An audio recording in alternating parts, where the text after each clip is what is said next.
नमस्कार. नमस्कार. आपला परिचय. नाव सांग. नाव सांगा तुमचं. महादेव सातपुते. महादेव शिवाय सातपुते. गाव. चिकमौद. तुम्ही हा गाय पालन व्यवसाय किती वर्षापासून करताय? हे मस्त 10-15 वर्ष झाली. बरं, सुरुवातीला पहिले किती गाय होत्या? गाया होत्या 3-2च होत्या पहिल्यांदा. 2 गाय होत्या. हां आज तुमच्या शेडवर एकूण किती गाय आहेत? 40. टोटल 40 गाय तुमच्याकडे शेडवर आहे सध्या. हम्म. तर या गायांसाठी जो काय चारा आहे त्याचं नियोजन कसं करता?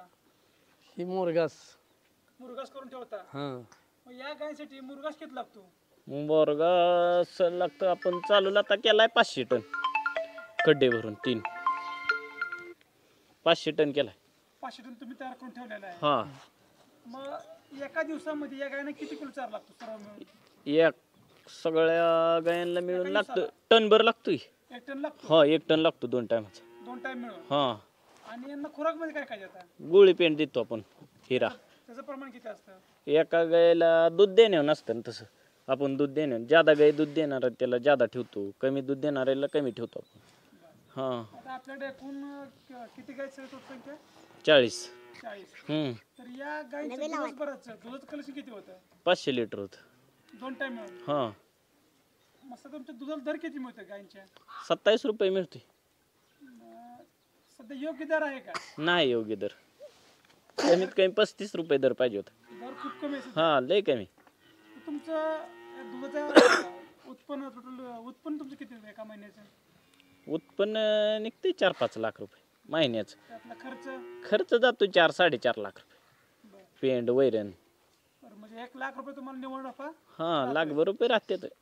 कमी ज्यादा खताचं हे कष्ट करताय त्याप्रमाणे तुम्हाला उत्पन्न मिळत नाही मिळत. 5-6 जण आबतो ना आपण माणसं. बरं, तुम्ही सगळे टोटल हा 6 जण आम्ही भाऊ दोघं वडील आहे.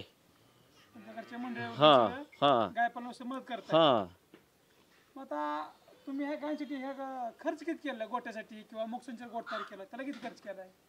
गोट्याला खर्च 10-15 लाख केला की आपण खर्च. हा. मुक्त संचार गोट्याचा काय फायदा तुम्हाला जाणवला काय? फायदा म्हणजे शेण काढायला लागत नाही, गाया पाणी पाजायला लागत नाही, त्यांची ती जाऊन पेते त्या आजारी पडत नाही त्या गाया. तू दुधामध्ये काय वाढ झालेली आहे का? होय दुधामुळे वाढ झाली ना गायांची. 3-4 लिटर एक गाय 2-2 लिटरनं वाढली मोकळ्या सोडल्यानंतर. बरं, तुमच्या शेडमधल्या ज्या काही गाय आहेत ते कधी आजारी पडतात का?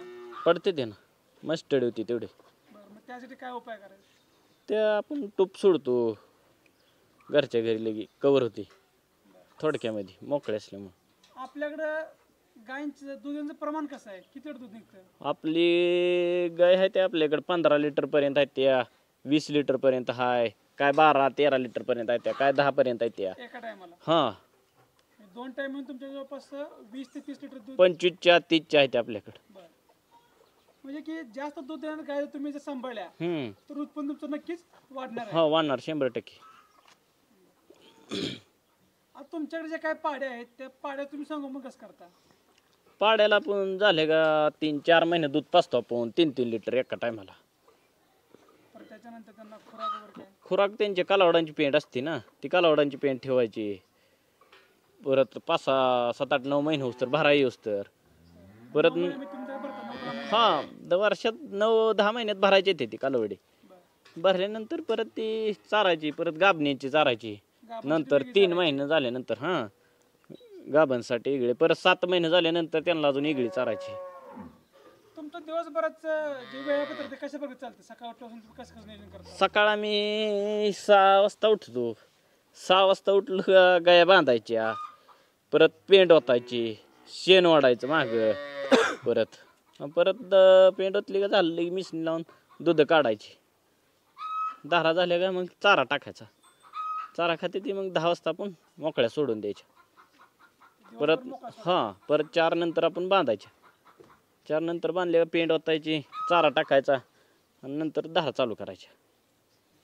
सध्या दुधाला दर खूप कमी आहे. हा लय कमी आहे. तर दर वाढवण्यासाठी काय केलं पाहिजे शेतकऱ्यांनी? काय शेतकरी आंदोलन करते ती करते तरी काय नाही. सरकार काय दखल घेणार? मध्ये दर वाढवतो म्हणली काय नाही, दर वाढवला ना, कमीच केला उलटा. 30-32 होता, त्यांनी 27 रुपये दर चालू आहे.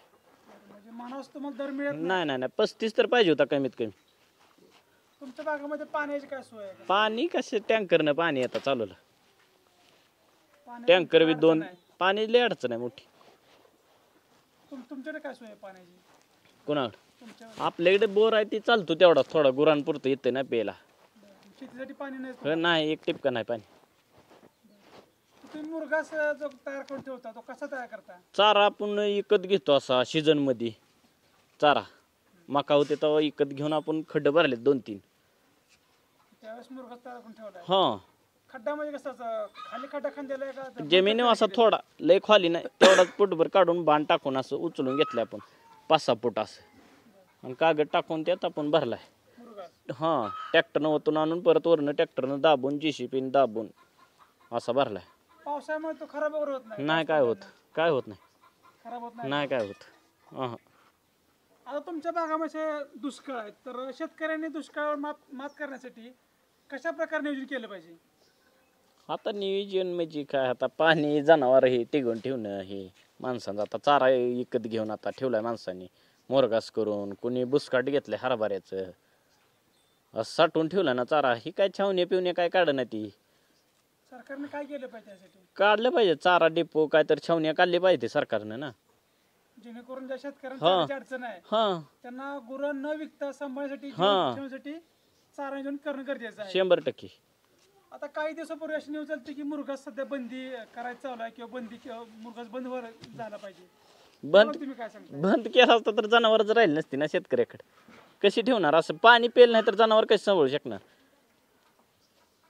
मुरघास आहे त्याचा त्या गायपालन व्यवसाय चांगला आहे, चालू आहे. हा एक नंबर आहे काय अडचण नाही शेतकऱ्यांना तेवढंच चांगला आहे म्हणजे जर्शी, प्रत्येकाला हा. जर हिरवा चारा शक्य नाही. नाही शक्य नाही कुठनं मुरघास तयार उपलब्ध करून करा त्याचा वापर हा. हिरवा चारा म्हणून करायचा आहे. पाणी नाही तर चारा कुठनं उपलब्ध करणार आहे ती बरं तर नवीन शेतकऱ्यांनी जर गायपालन सुरू करायचं असेल तर त्याला तुम्ही काय सांगू शकता किती काय पद्धतीने सुरुवात केली पाहिजे? तर शेतकऱ्यांनी दूध आता 1-2 तेवढंच गाय करून आता चारा असला तर करावं ते नाही तर काय थांब चारा उपलब्ध हा कमतरता असेल तर त्यांनी गायपालन सुरुवात करू नये. हा करून आता दुष्काळात काय गाय पालन कर त्या गायपालन व्यवसायामधून तुम्ही आर्थिक तुमचं जे काही व्यवहार आहे किंवा आर्थिक तुमचं कसं भांडवल आहे ते चांगलं उभं राहतंय का तुमच्याकडे? हा राहते ना 1 नंबर राहते काय अडचण नाही गायपालनामध्ये तुम्ही असं काय मोठं काम केलं आहे का?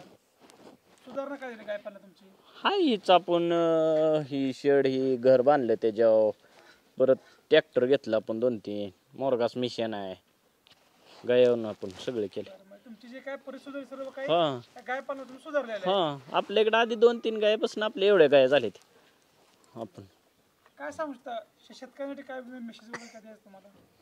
शेतकऱ्यांनी काय आता चारा ठेवून गाया चांगल्या सांभाळून दुष्काळात असल्या चारा टिकून ठेवून जनावर आपली आपली टिकून ठेवली तर आपल्याला फायदा मिळणार आहे मोर नाहीतर फायदा नाही